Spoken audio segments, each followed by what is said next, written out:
2. So 8 more to 100, and that's really cool.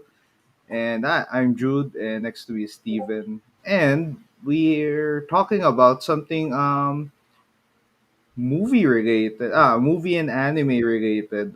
We talked about, I think, last episode we talked about video games to live action movies. So that was a lot of fun.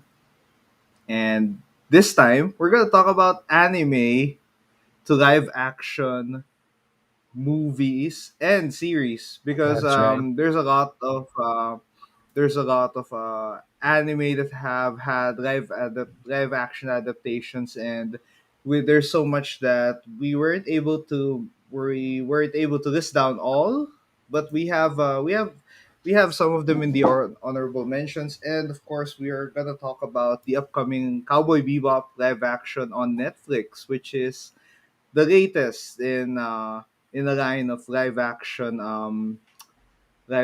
adaptations, and it's gonna be fun because but because it's gonna be interesting too, because we're always looking at how live action versions would fare compared to anime or manga.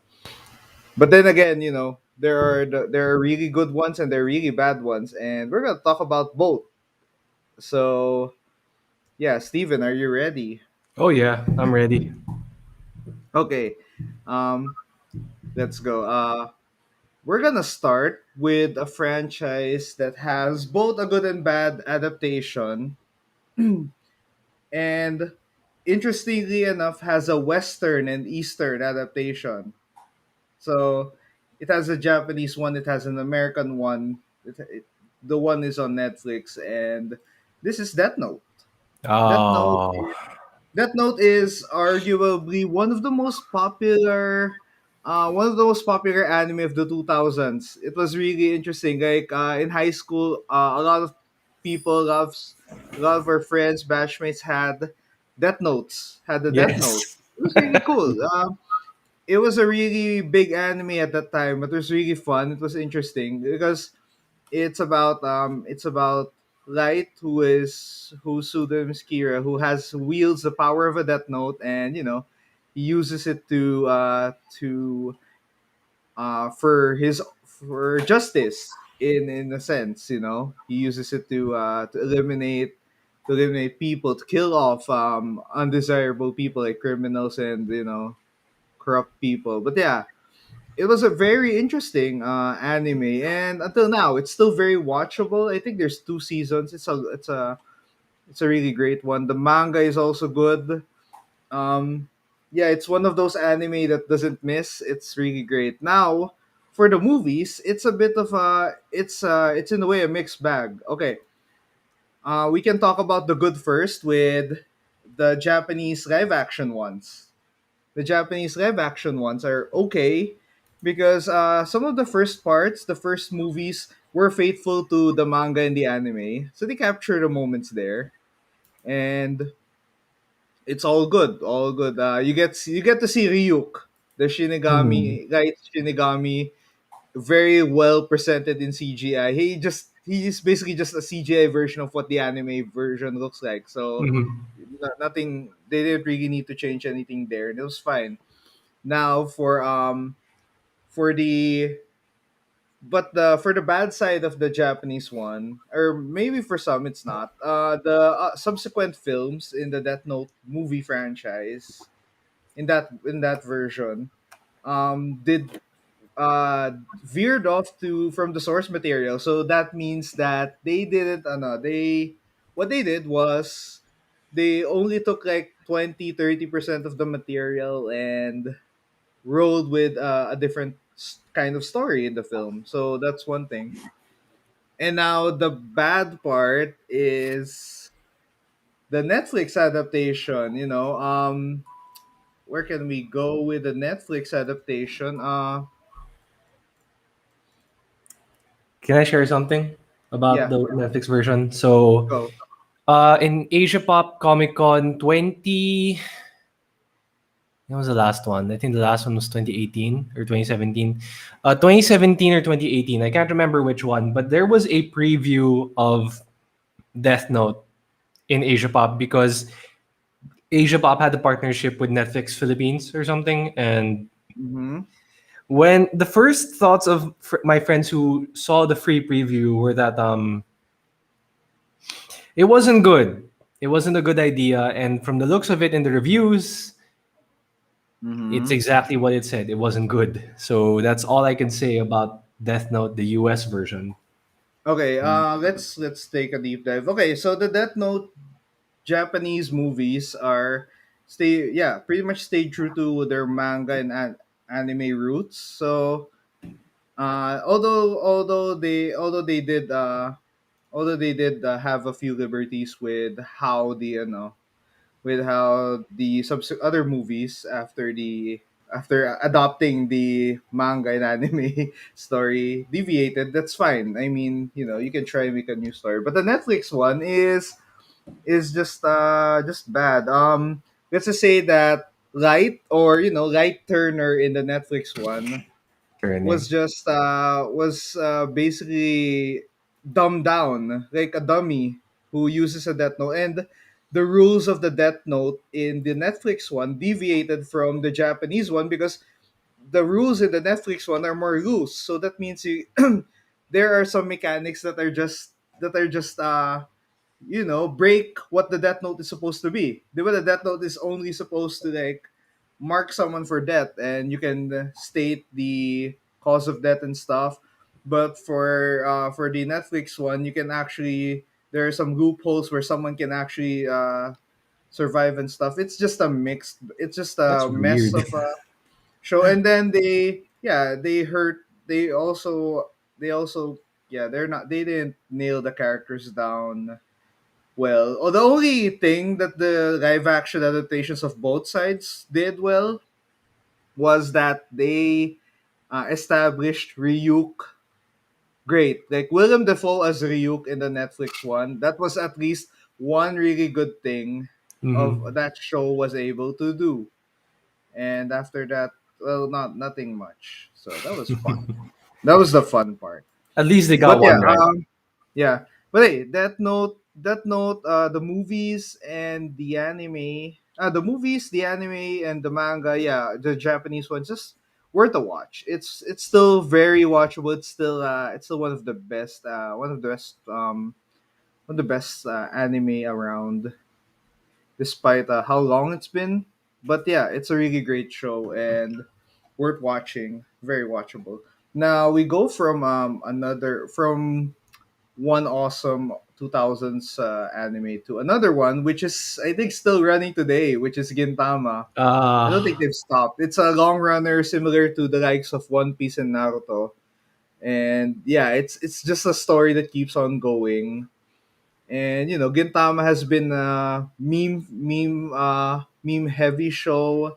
It's a really cool, interesting ride. So Steven, can you talk about what Gintama is? okay, so Gintama is supposed to be like a mix of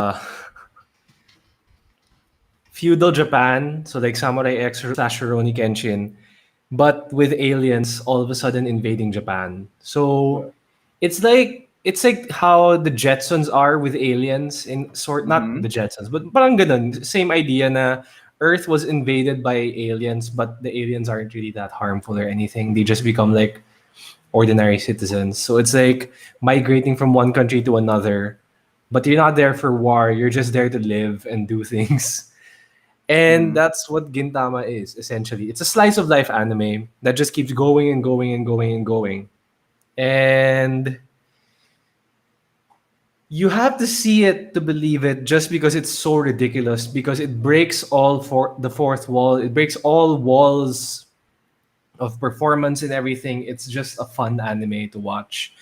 Season one is on Netflix. So if I were you, please watch it. It's anime that breaks anime. That's the best way to describe Gintama. It's a fun long running show. I think it's still running, right? I From don't the think it looks of it, stopped. yeah. It never April 4, stopped. So 2006. And let's find out. Wow. yeah. It ended in 2010. But then it keeps getting adapted and adapted. and adapted and adapted and adapted.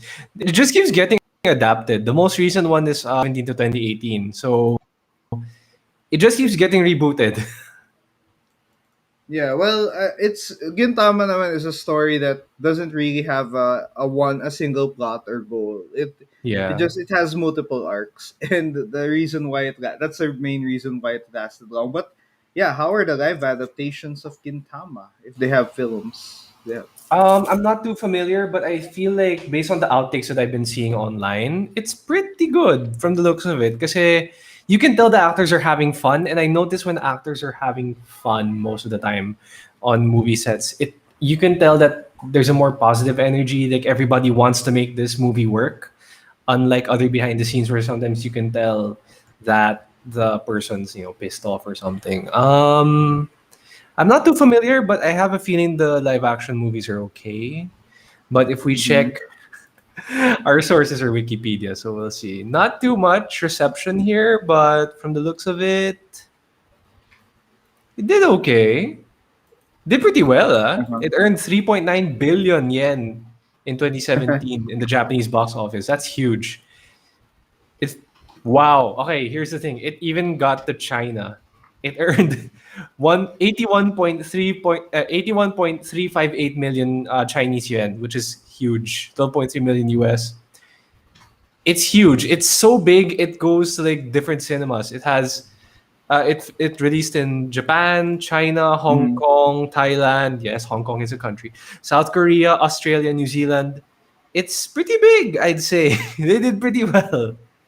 And yeah, you probably have to just watch it because, again, this is an anime that already breaks the fourth wall about anime. So imagine how much more fun they could have with a live action movie where they'll probably easily refer to the actors and everything like that. I'm sure they have that. I kind of want to torrent it now, but Yeah. Okay. we do not Um. encourage torrenting here. But yeah, Gintama is a Sunrise animation, as far as I know. Or am I wrong? Am I Sorry. wait anime television series? Yeah, it's a Sunrise studio show, and Sunrise has a lot of great anime year in year out. And from one big anime franchise to another one, we talk about Gundam. So Gundam is has been for 40 years, 42 years, one of the longest running anime franchises around, and it has Mm-hmm. spawned dozens of shows and movies, like especially this year where Gundam Hathaway has released, which is the first of a new movie trilogy, and it's really great. It's one of the best animated Gundam films in ever, all times, because yeah, I mean there are so few Gundam films there, and Hathaway's Flash just knocked the animation right off the park compared to previous Gundam films, especially with like narrative. But now we talk about the live action adaptations, and surprisingly, in Gundam's 42-year history, there has only been one Mm-hmm. live action adaptation, and it is a North American live action film called G Savior. Okay, Oh. G Savior is I forgot if it was American or a Canadian production, but yeah, G Savior is a yeah, it's a Canadian live action television film which is set in the very late Universal Century of Gundam. And it was released in 1999 in Mm-hmm. and let's just say people would rather forget this. I watched the entirety of this. There's a version of the you can watch it entirely on YouTube. Every now and then it pops up, and I think it's there. And the reason that it's not really monitored is because Sunrise could care less about people seeing it, because it's not that it's not really awful Mm-hmm. maybe. I think I don't see it as completely breaking, but yeah, I would understand why it hurt the future chances of Gundam going live action in the long term. So that was one thing. But yeah, G Savior, the story is, yeah, it's set in Universal Century 223, which in context, the first Gundam show is 79, the year Okay. 79. And Hathaway is in like 105. So yeah, this is like a century far. Yeah, I think one of the latest in the timeline. But yeah, it stars Mark Curran, the main character, and he's riding a mobile suit called the G Saver. They don't even call it a Gundam. It's a G Uh, Saver. They don't even hmm. mention the word Gundam in the movie. But yeah, I remember watching this. I think it works if it's a B movie level sci-fi, Mm-hmm. not under Gundam, because it would be more watchable if you don't think that it's a Gundam, because the mobile suits in this film are not really great. Yeah, they're not the best mobile suits. The G Savior rarely gets mentioned or rarely gets seen. It only has one model kit. It only has one high grade model kit, Really? which That's is from the movie surprising. itself. Yeah, which is like a high grade it's the only model kit from the movie, because there's only like three mobile suits in that. Parang Yeah, maybe it's not the most financially viable thing to do to release three unpopular ones. So is that why there's yeah. only So, one? but at least every protagonist suit in Gundam has at least one release. So the G Hmm. Savior at least has one, and um, if we're talking about how Sunrise thinks about G Savior, let's just say that it appeared in Gundam Build Fighters, because Gundam Build Fighters and the Gundam Build series is like a Gundam Valhalla in some way, na where Gundams from each universe, but it's all like kids and teenagers playing with Gundam kits, so they Yes. can match up with each other. G Savior appeared in one very brief segment, and it got instantly destroyed in a training program. As it was flying, it was just annihilated. So I think that is symbolic of how Sunrise wants G Savior to be remembered. And I think the reason they also had a Savior Gundam in Gundam Seed Destiny is just to erase whatever memory of what G Savior offers. But hey, despite G Savior being a massive letdown, Gundam has an upcoming live action soon, Okay. produced by Legendary Films, the guys who made the first Pacific Rim, which is exciting. Mm-hmm. Now, I can't remember if they had a cast. Now, I would like to check that just to see if they had a cast already. Bet you they get Timothée Chalamet to be a lead just because he's like the sci-fi guy now. Well, the director is Jordan Voigt Roberts. Okay. So the guy's a Gundam fan. So that's one good thing going there. So Jordan Voigt Roberts, yeah, he's been tweeting about Gundam every That's now and then, good. and he's also the director of Kong Skull Island. Okay, not so mahilig siya sa mga universe, but this is Yeah, Gundam na and Gundam, mahirap and yun. this is gonna be a Netflix film. So yeah, this is huge. This is a huge production, and we're just hoping that it would be cool. It would be great, and worth noting that Jordan Voigt Roberts is also the director of an upcoming Metal Gear Solid film. So yeah, he loves his franchises. He loves his anime and video games, and that's really interesting because that's really cool.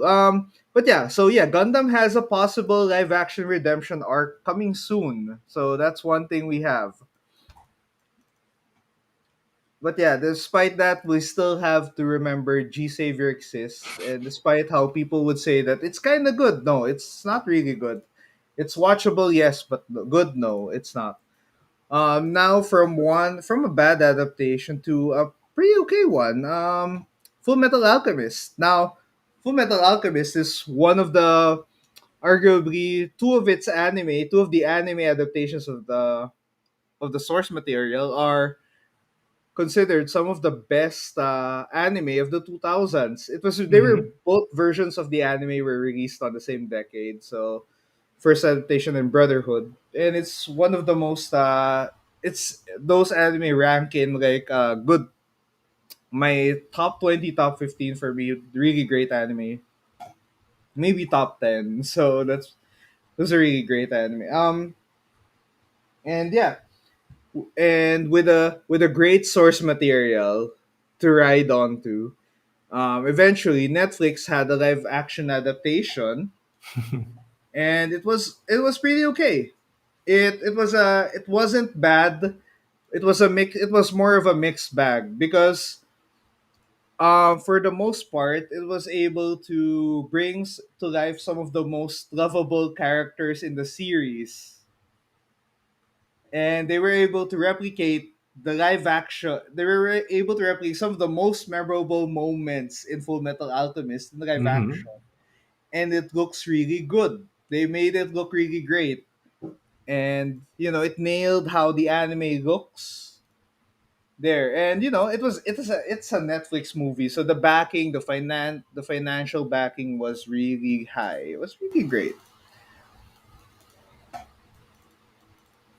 And then yeah, it was a great movie. And then one negative part is it didn't explore too much in much of the some of the world building, maybe the politics of it all of the show. Yeah, and they probably had to condense some of the story elements there, but it was okay. I feel like that's the challenge of like anime to live action. Kasi nga, the like anime to live action movies specifically. Kasi kung series siya, you have so much time to like expound on all the characters that you need, 'di ba? Like when you watch a My Hero Academia anime movie, you already know the background of characters beforehand because you watched the series. So the movie is more like an extra thing na lang. Yeah. Unlike these adaptations na anime to movie, it's hard because you have to cram so much information into a 2 hour span, eh, diba? I think that's the biggest challenge. Yeah. Okay, and if there was one a comment here, I think I was talking with Jackie about this. So we were Mm-hmm. talking about like the Netflix adaptation is happily not whitewashed, the cast. Mm-hmm. But the thing is, the issue here, the slight nitpick here is that the characters in Full Metal Alchemist are Caucasian. They were written as What? Caucasian. Really? Yeah, because Full Metal Alchemist is not set in Japan. It's set in like Europe. Oh, well, that makes sense then. It's set in a fictional Western universe. Sure, there was an equivalent of China in Brotherhood, but Yeah. most the protagonists and the main cast are are Caucasian. Their names Edward and Alphonse Eric. Yeah, those aren't Japanese, but yeah. But despite that, yeah, but still they got a full Japanese cast, and it was really good because they still look like their characters, and especially like the guys like Mace, who's like best dad in that show, in a show with a lot of awful fathers. Um, but yeah, but yeah, once again, Full Metal Alchemist. This the anime and the movies after the anime and the live action. Yeah, they're all pretty watchable. They're all pretty solid, and thankfully none of them are bad. So that's a really great thing from that franchise. Even the video game is really good. So meanwhile, we go to our next Ah. one. We talk I about Ghost in the Shell. Now, Ghost in the Shell thought it was Ghost is in the one of Shell. I'm confused. Ghost in a Shell. In the Yeah. shell pala siya. I always thought it was Ghost in the Shell. Yeah. Interesting. Ghost in a Shell has been well, Ghost in the okay, yeah, Ah, okay. okay. Okay, tama. Ghost in the Shell has been one of the most popular cyberpunk anime of the 90s, and uh made by Masamune Shiro. It was a very groundbreaking anime during that time. It was a visual spectacle. So in that sense, and Yeah, it was one of the anime that is like ripe for a live action adaptation, and when we got it, Mm. we got the most. It got cast. The main actress is the most diverse actress in Yes, Hollywood. the most versatile actress She ever. can portray anything. She can Anyway, portray Asians. She can portray, I don't know, yeah. Well, she Asian, can South. portray anything, anyone right now. But yeah, Exactly. Scarlett Johansson, straight off the popularity of her roles as the Black Widow. I think the main reason why they got her is because she's Yeah. capable of being an action leading lady. So that's one thing. But yeah, but hey, it was a whitewash of cast because Ghost in the Shell is Ghost in the Shell now has Japanese characters. Even the protagonist Makoto Kusaragi. Yeah. Yeah. So yeah, Motoko Kusanagi. I'm sorry, Motoko It's Kusanagi. just Yeah. such a problematic movie in general. Like, I don't know where to start. Yeah. I mean, it was really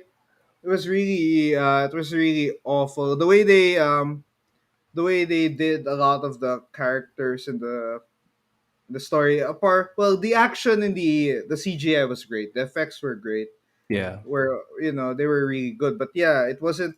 Everything is just not good. The plot and the way they executed it was bad. To quote an article from Preem written by Ro Moran, one of our guests before. Yes. Okay. Nice It turns plug. out here's how Makoto Kusanagi was introduced in Ghost in the Shell, the live action.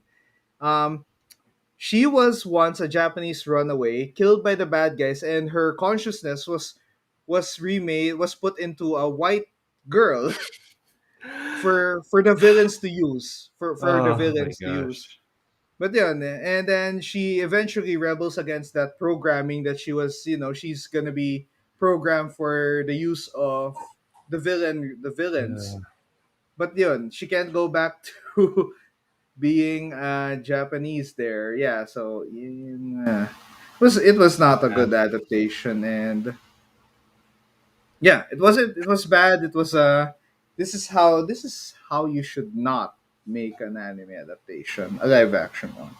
Now, next up, we have Attack on Titan. And Attack on Titan is Oh. one of the best anime of the 2010s.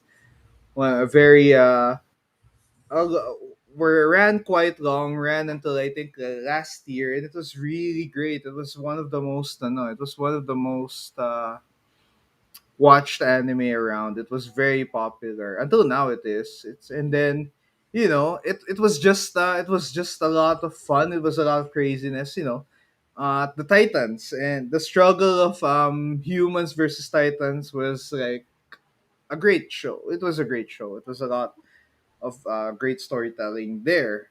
And then it had a live action movie. That's Like true. 2015, it had a two-part live action movie. I think I forgot how much it covered. I did watch the first part on cinema back in 2016. It was okay. But the problem was it was okay, although it was watchable, but it's not groundbreaking like the anime. Like, Mm. so the Titans don't look that good. They're big. They capture what the scale of the Titans were. They were big and scary. But apart from that, yeah, not the visuals weren't that good. Although I think the Titan slaying parts were okay. They were able to do what they can to animate how the speed, the blistering pace of the fight scenes in Attack on Yeah. Titan are. So that's at least one thing. But the bright spot of this one is Kiko Mizuhara as Mikasa, which that was the right casting there. Okay. Best casting there. Really great. And now from now we talked about Ghost in a Shell being a bad adaptation of a of a very famous sci-fi work. We go to a good one, Battle Age of Elita. Oh yes. It Miguel was a Mercado loves that this movie. was produced by James Cameron, and it was a project that has been stuck on his backlog for more than a decade, more almost 2 decades, because Mm-hmm. it was introduced to him by Guillermo de Toro. So yeah, like, Oh. and this, he wanted to have this made, but the thing was, it was delayed because he had to do Avatar first. He Oh, had to do Avatar. 2009 Avatar, and Avatar was also a long running development hell movie, the same way that Mm-hmm. Battle Angel Alita was. So that was one thing. But yeah, despite that, it was released and it was a solid Hollywood adaptation. If you're comparing it to Ghost in the Shell, it was way better. Oh yeah, They definitely. were able to still make it feel and look like the anime and manga it came from. It was it wasn't awful. It was and despite that, it was a yeah, they just nailed a lot of the aspects here. The visuals were great. I remember this getting a Hideo Kojima seal of approval from a Wow. tweet. Like, he just enjoyed it. He got the movie program, because in Japan you get movie programs. The You buy it. brochures, diba? Like with the Yeah. information of the cast. It's like a very you know how in Broadway in like theater there's always the Yeah. playbill or like the little thing. That's I guess the equivalent. I'm guessing. Mm-hmm. Yeah, it is. Nice, So yeah, nice. Alita Battle Angel. So yeah, apart from that, it had the cast was pretty interesting. So I mean, you get Christoph Waltz, Mahershala Ali, Ed Skrein. It was a heavy loaded cast too. It was really cool. But yeah, this is how you do a live action, right? A great Hollywood production of an anime in general. It's a really good live action. Now, from the good one, we go to a really bad one. Avatar, the Last Airbender. We were talking about the previous Oh, Avatar we were talking about was the 2009 film. it was Yeah, and this bad. one is Avatar: The Last Airbender, and yeah, this was bad. M Night Shyamalan's lowest moment Like of all the in plot film. twists, man. Yeah. Ah, I mean, it was a really great. Avatar is one of the best shows, Nickelodeon shows ever. Arguably the best in terms mhm. of like the scope of the world, how they built the story. It Yeah. was just a long runner, and then it had a solid sequel, Legend of Korra too. They're great. It's and then M Night Shyamalan just decided, hey, I can adopt this. Made it a very serious show, very whitewashed cast. Sobra, my Why? gosh. Yeah, I I mean, Dev Patel as Zuko, what's he man. was Zuko was Zuko would have worked, but the thing was, the Fire Nation is East anyway, Asian. yeah, it's East Asian. So yeah, this was just off. This was bad. Like, Yeah. I remember trying to watch this and I just stopped. I can't. I couldn't. It was a real disappointment. Yeah, it was the worst part. It was the worst moment of M Night Shyamalan's career before he kind of revived it by releasing Split eventually. But Split is Uh, also a problematic film on its own accord. But yeah, and yeah, they tried to make this one too serious, and in the end, it was just a bad version of Avatar. You just watch the shows, like, everyone. So that's all you have to do. Although there's an upcoming live action, but this one is in some development hell of its own, so it's gonna yeah. take a while I think the to. creators left the project, diba? The live action Yeah, one. And then yeah, like it's they gonna decided to be. form like Team Avatar or something for Yeah, Nickelodeon. yeah, it's gonna be a difficult ride for this live action adaptation. So if it has a redemption arc, we'll have to wait a bit longer. Now, if you want to know if Avatar was bad, but the next one is worse, so we're gonna talk about Dragon Ball Z, or the live Hmm. action adaptation Dragon Ball Evolution, which is like, just no. We just say, No. this was bad. Can we This skip was like, this? if we talk about whitewash, this one was like, yeah, this one was the most extreme. Like, why? Why even make Dragon Ball like this? Like, Like I don't even know what to say. It's just why? Like why get it's a Hollywood thing, no? Napansin mo ba? Na yeah, they'll say na they'll say like, "Oh, it's oh okay, it features this character, this character, this character." Okay, who's available in Hollywood that isn't Asian for some weird reason? You're like, you could have gotten whoever was there. For sure, madaming mga younger Asian actors at the time who were very capable, but like I bet it would have succeeded at least just a little versus whatever that whitewashed version was. Yeah, but the thing is, also, like, you know, this is bad because Dragon Ball Z is one of the most beloved anime ever. So the Exactly. biggest anime of all time. It's a long running show with multiple great story arcs and a lot of great characters, you know. You can at least pick one. People would always pick their favorite arc in Dragon Ball, and you wouldn't miss because it was really great. But yeah, the movie was just awful. It was, yeah, let's just say this shouldn't have happened. And yeah, it was just this was not it. This was not yeah, and then you know this there were leaks about how this looked before it released, and the leaks were just as bad as it looked as Hmm. bad as it was on the leak. So Yeah. the Hey, worst so anime here, yeah. yeah, so Jacob Shelter on YouTube said, "I Mhm. think Dragon Ball Evolution was affected with the Writers Guild protest in 2007. Maybe, but I Yeah, don't good think that chance. necessarily discounts the fact that they still got a bunch of random white people, except for Jamie. What's the name of the actress? Jamie Chung. They got Jamie Chung. Uh, what's her name? Let me. Oh no, no, no, they got Jamie Chung as Chi Chi and Emmy Rossum as Bulma. So yeah, Uh, yeah, weird. Well, anyway, that's a low point for a lot of those actors in that movie. Chow Yun Fat was Master Roshi, by the way, if you're Uh, wondering. getting a Chinese guy to play a Japanese guy. That's so meh. Yeah, but still, yeah, despite the Writers Guild protests, which affected a lot of shows, canceled a lot of shows.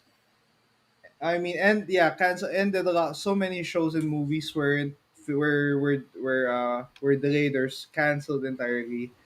So yeah, despite that, yeah, this one sucks. This one Yeah, stings, and Dragon Ball would is much safer as a video game and an anime. So that's one thing. Unless they do something interesting.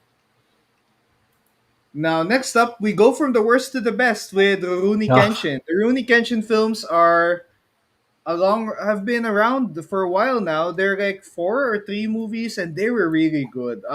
yeah, Rurouni Kenshin itself is a great manga and anime, yeah, also known as Samurai X for those ones. They're almost always on AXN, and it was a great show because the fighting scenes were great. The character, you know, Batusai was really cool. Diba? He was yeah. really Very cool. He was cool. a great guy. And yeah, the swordplay, the characters, the cast was just great, and the movies were able to do that. They were able to even make it a bit more violent, diba? They're able to Yeah, show that's why true. Batusai wants to use a reversed edge katana is because he is a killing machine, hell That bent is true. on he's a killing machine on that on if with a regular katana. And yeah, There's it's a no other nice way to little say it. Meiji restoration anime because I remember it's a Meiji era setting. But yeah, Rurouni Kenshin was one of the best. Steven, would you agree? It would be the closest thing Um, to being the best anime adaptation. I guess it's because it's so accurate. Like the characters are so accurate. The setting is unbelievable.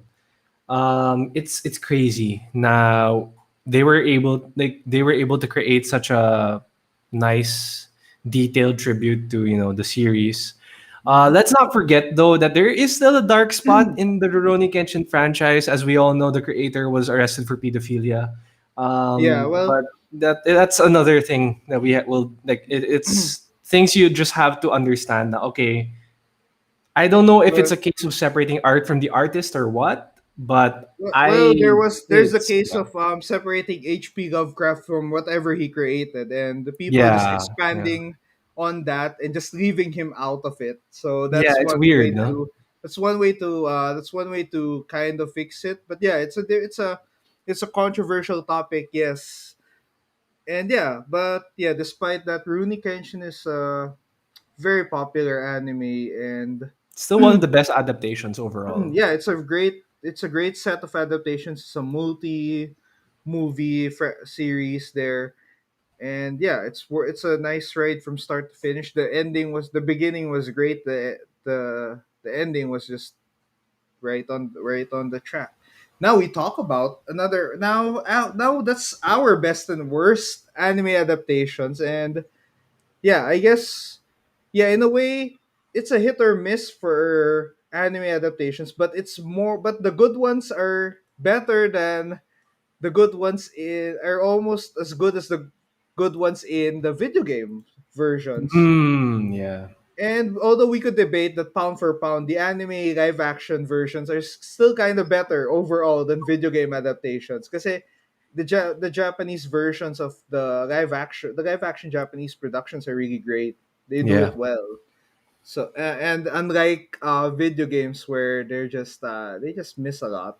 And Juve Ball created like four or five move of movies based on games, and those had like average score of like 10% Rotten Tomatoes, maybe less than 20. They were just Yeah. awful. Let's not I watch that. But mean, yeah, like we mentioned the Resident Evil movies last week, diba? Like something like yeah. that. Na parang it had potential, but I guess it just didn't pan out the way they wanted it to be, Mhm. diba? Okay, next up we have. Now we can talk about an upcoming one, Cowboy Bebop, coming Oh soon on yes. Netflix. And so far the casting looks great. I like it. I like how it looks. As you can see in my background, they replicated the anime intro from. Yeah, they replicated the anime intro in the live action. It was really good. Although some people would still point out that some people are there's still some people who are skeptical about this, but I think this was a solid one. This one looks Hmm. good. They look it looks like they really stuck to their source material here, and I think this would be fun. I'm waiting for this on November, so it's just next month. So Yeah, man. We're getting very close. yep, I and mean, imagine for John Cho from being the MILF guy on American Pie in the original movie to this. And like it's such a well, he was also Sulu in Star Trek, so that was yeah, really that's great. true. He was the successor of who was the original Sulu? Um Uh, George Takei. Tama ba? yeah, George Takei, Yes. right? See? Great, very great way to yeah, he's really and yeah, he has a good amount of Yeah. sci-fi roles as well, so that's one thing Yes. going for him. And yeah, really great. Also coming to Netflix soon is Yu Yu Hakusho, a live Oh action version of man. Yu Yu Hakusho. Whew. It's gonna be cool. Like what is there to say? I mean, it was such a huge anime here as Ghost Fighter. So I don't Yeah, know how to describe it. Like it's just there's gonna be a lot of pressure for sure, especially from Asian fans. yeah. Speaking of things with pressure, Jacob Shelter on YouTube said, "Were there any countries attempting to do live action adaptations depending on the popularity of the IP in certain countries, such as in the Philippines, where we got Voltes 5 Legacy, which is now like how many years delayed? I don't know if it's because of COVID or because Toy is like super um, detailed with things because we all know what happened with Power Rangers, the Masked Rider series in America. So Toy is Yeah, going to I be think they're very just. careful with their productions. I Sorry, think G, it's go ahead. just the production is very careful on this. Mm-hmm. But yeah, I think I'm not sure if other countries are adapting, but most of the time it's the U.S. adapting anime. Because Like I it's don't. very rare, no? Yeah, I can't remember any even European production adapting.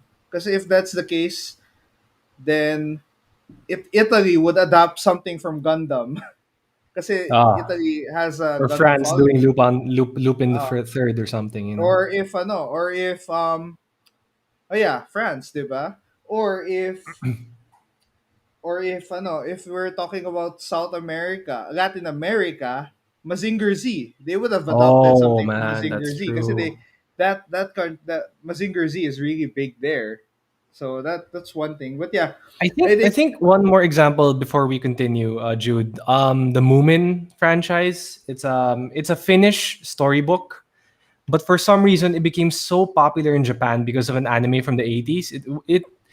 It's insane, like how popular it is in Japan. Na parang there's even Moomin cafes there. I actually thought it Anyway, was Japanese, and then when I read it was Finnish, that's yeah. actually cool. 'Di ba? But 'Di but yeah, ba? that's a case of that's a case of Japan fangirling so hard that they Yeah. they love it. But yeah, that's great. We can also mention a few honorable mentions since we still have a good amount of time for this. Yeah. Hell Girl is one movie that you can see on Netflix. It's an adaptation of an anime and manga. Really cool. Yeah. Tokyo Ghoul is also had a Oh, live action yeah. movie. So I heard the those are movie is those like, one of the most popular anime past few years all as well. And oh, there's also Initial D. So Initial ah, D has a successful anime, has a fun video game. It also had a live action adaptation. I think the general reception it was okay. okay. I don't hear anything really like people would just say that this is downright awful, but I think it was okay. So Initial D, there's so many ways to enjoy Initial D. You wanna play it, you wanna watch it, or just listen to Deja Vu all night. So one thing. Bleach is also a live action. Same long runner as like Gintama and Naruto. One Piece.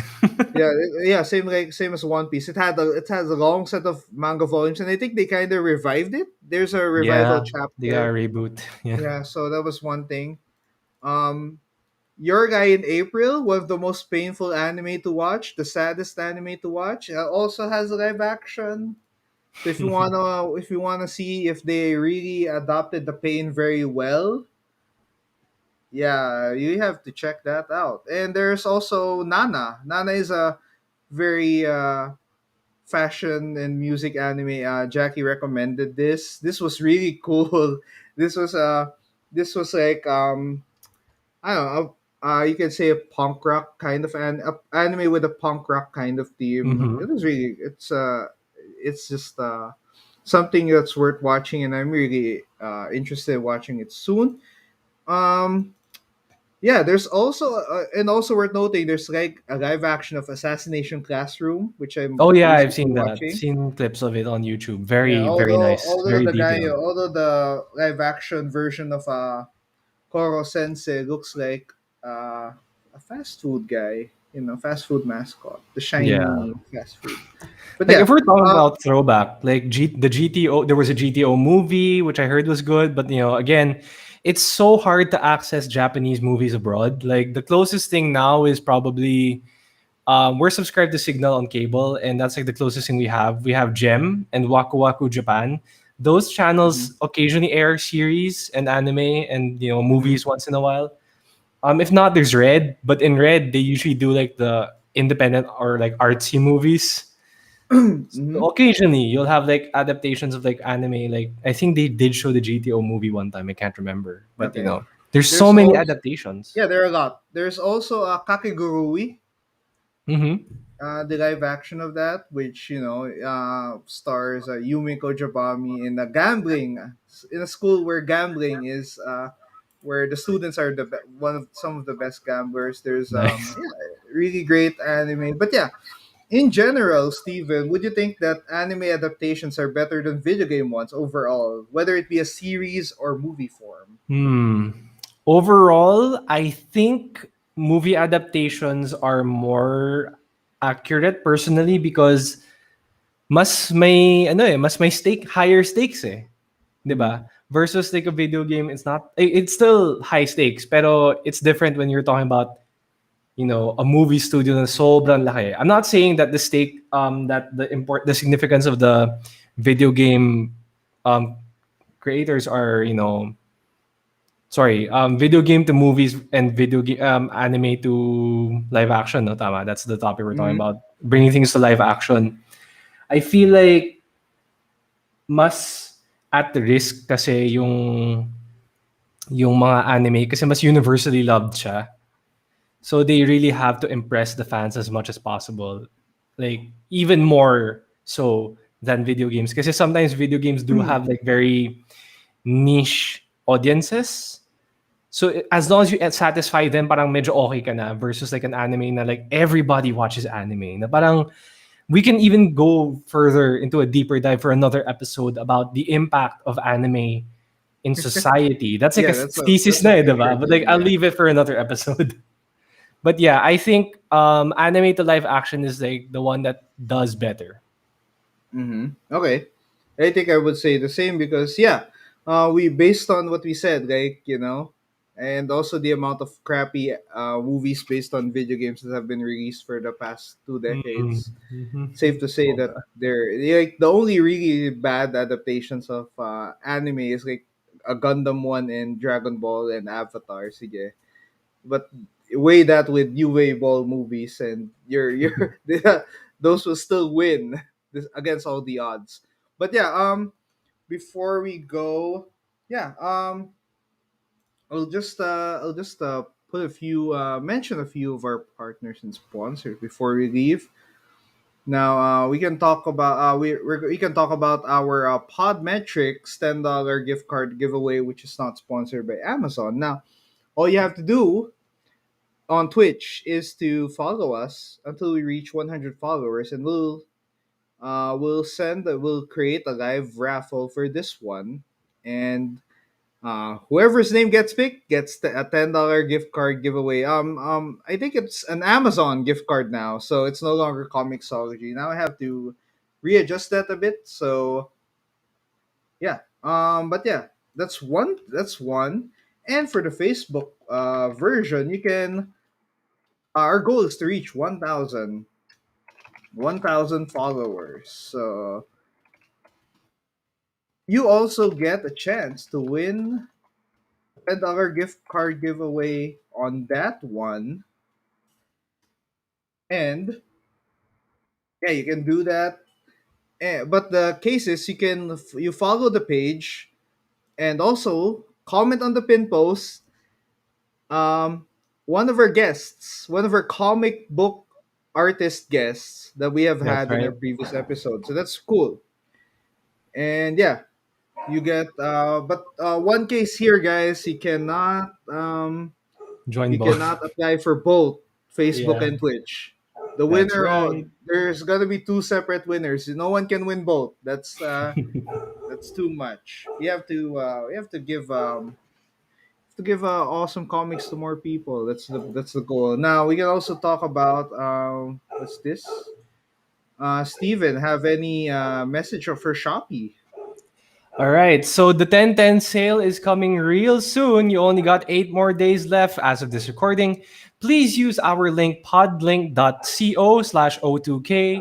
Now, if my dog would just shut up for a few seconds, I could talk about this sale. The 10-10 It's sale, fine. you can get this free shipping, discount vouchers.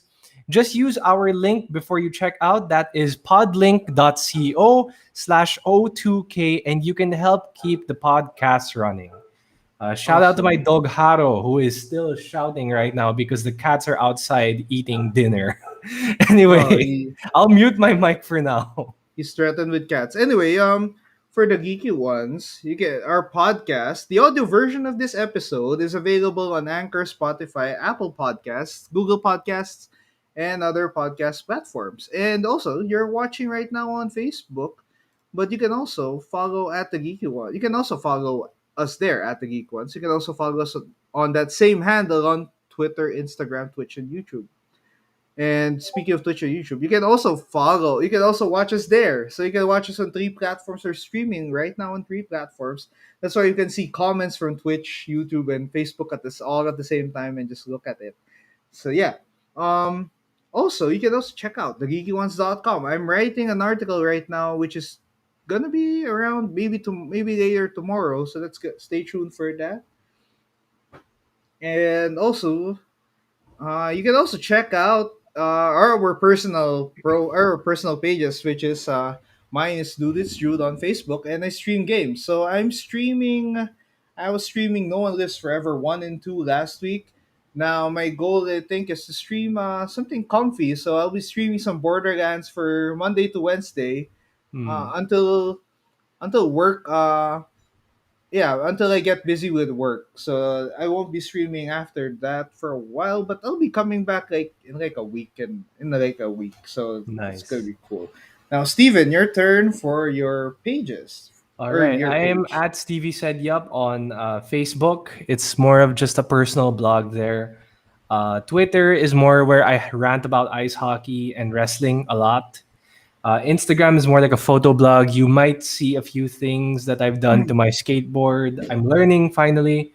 Um, Bit by bit, I'm not yet like at the level where I can do tricks and stuff, but I'm hoping to reach that soon one day. Hopefully before the year ends, I can start at least doing an ollie and maybe a switch, like switching from my regular foot position to changing foot positions. Mm-hmm. YouTube again, it's more of vlogs as well, but a video vlog pretty much. Yeah, Hmm. shout out to Jacob Shelter, Jackie Arias, Tim Montales, and Derv for staying tuned throughout the whole episode, man. Thank you so much, Awesome. Oh guys. yeah, awesome, awesome. So yeah, and yeah, that's it for our episode. So we have 8 more episodes till 100, and I can't remember how many weeks are left in this year. Oh man, Uh, it's gonna be. We'll get there. We'll get there when we yeah, get there. we might have a break next week though, since Yes. I'll be busy on work, so that's gonna be something. But yeah, we'll still have some content there every now and Yeah, then, so I'll that's gonna be probably be cool. Stay streaming video tuned for games that. on Twitch, so do follow us then. Yeah, so that's gonna be awesome. But yeah, this has been episode 92 of the Geeky Ones. I'm Jude, and this is Steven next to me. And yeah, thank you for watching, and we'll see you next episode. So yeah, bye guys. Bye.